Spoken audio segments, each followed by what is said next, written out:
সন্মত কুমার বিশ্বাস। আমি লিডার্স সংস্থার সিআরজি গ্রুপ কাইনমারি একজন সদস্য। আমি বোরো ধান অর্থাৎ যেটা বলে গরমের ধান করছি।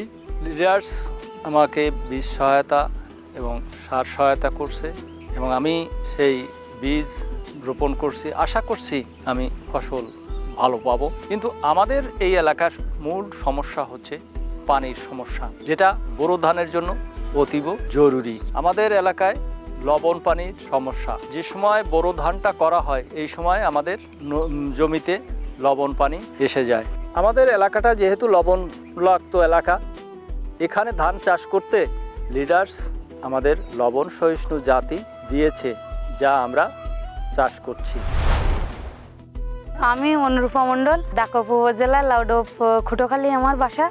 এখানে হচ্ছে লিডার্সের পলাশ কৃষি দলের একজন সদস্য। ওনারা লবণ সহিষ্ণু ধান দিয়েছিল, ধান আর সার একসাথেই দিয়েছিল। সেখান থেকেই চারা দিয়ে এই ধান লাগাইছি। ওর ফলনও, গাছ তো ভালো, ফলনও আশা করি ভালো পাবো। আমি হীরক রায়, দাকপ উপজেলা খুটোখালী আমার বাড়ি। আমি একজন কৃষক। আমি লিডার্সের পলাশ কৃষি দলের একজন সদস্য। আমি এখান থেকে ধানের বীজ এবং জৈব সার পেয়েছি। এই ধানের বীজটা ছিল উচ্চ লবণ সহনশীল ধানের বীজ। আমাদের এলাকা লবণাক্ত এলাকা, এখানে মিষ্টি পানির খুব অভাব। মিষ্টি পানির জন্য আমাদের একটা ভালো পুকুর প্রয়োজন এবং লিডার্স আমাকে সে সহযোগিতার আশ্বাস দিয়েছে এবং তারা এখানে দেখে গেছেন যে কিভাবে সেটা করা যায়। আশা করি যে দ্রুত সে পুকুরটা খনন হয়ে যাবে এবং এই পুকুরটা হয়ে গেলে আশা করি আমাদের এলাকার সবার কৃষিকাজের জন্য সহযোগিতা হবে, সবাই সুযোগটা পাবে। আমি রূপা সরকার, লাউডোব ইউনিয়ন, হরিণটানা গ্রাম, লিডার্সের হরিণটানা কৃষক দলের আমি একজন সভাপতি।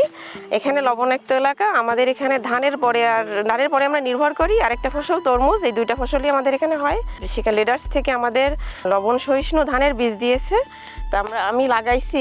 এখন আপাতত ফলন ভালো, আশা করি এখান থেকে আমি ভালো একটা ফলন পাবো। আমি নুরুল ইসলাম হাওলাদার, আমাদের বাড়ি মোংলা, সুন্দরবন ইউনিয়নে। আমরা সুন্দরবন ইউনিয়নে পানি এবং লবণের কারণে কৃষিকাজ করতে পারি না। কৃষকদের নিয়ে লিডার্স আমাদের এলাকায় একটা দল গঠন করছে, সেই দলের একজন সদস্য। এখানে একটা পুষ্কুনি হইলে আমাদের অনেক উপকার হবে। হয়তো খেতে পানি দেওয়া, গাছের উপকার হবে, ফলন বাড়বে পানি দিলে। আর পানির অভাবে ফলন ভালো হইতেছে না, পানি দিতে পারতেছে না। তো ফলন তো গাছের সমস্যা হয়ে পড়ছে, গাছ মারা যাইতেছে, ফলন ভালো হইতেছে না। একটু পানি দিলে লবণটা হয়তো কাইটে যায়, ওই লবণে সমস্যা হয় না। পুকুরের পানি মিষ্টি না হলে তো লবণ পানি তো গাছ মারা যাবে। ওইটা তো পাটটা এখন তো ওই পুষ্কুনিতে কাটা হয়েছে, ওই পুষ্কুনিতে কোনো লবণ পানি ঢোকে না। তারপর একটু সাইডে যদি করা হয় তাহলে আর লবণ ঢুকতে পানিটা সবসময় যেন মিষ্টি থাকবে। থেকে যে উদ্যোগ নিয়েছে, এতে আমাদের একটা পুষ্কুনি হলে আমাদের অনেক উপকার হবে। লিডার্সকে আমাদের পাশে থাকার জন্য ধন্যবাদ। এই সমস্ত সহযোগিতার জন্য লিডার্সকে আমরা আন্তরিকভাবে ধন্যবাদ জানাই।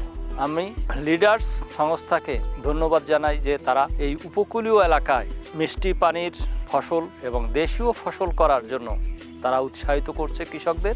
এই লিডার্সের সহযোগিতার জন্য তাদেরকে অনেক ধন্যবাদ।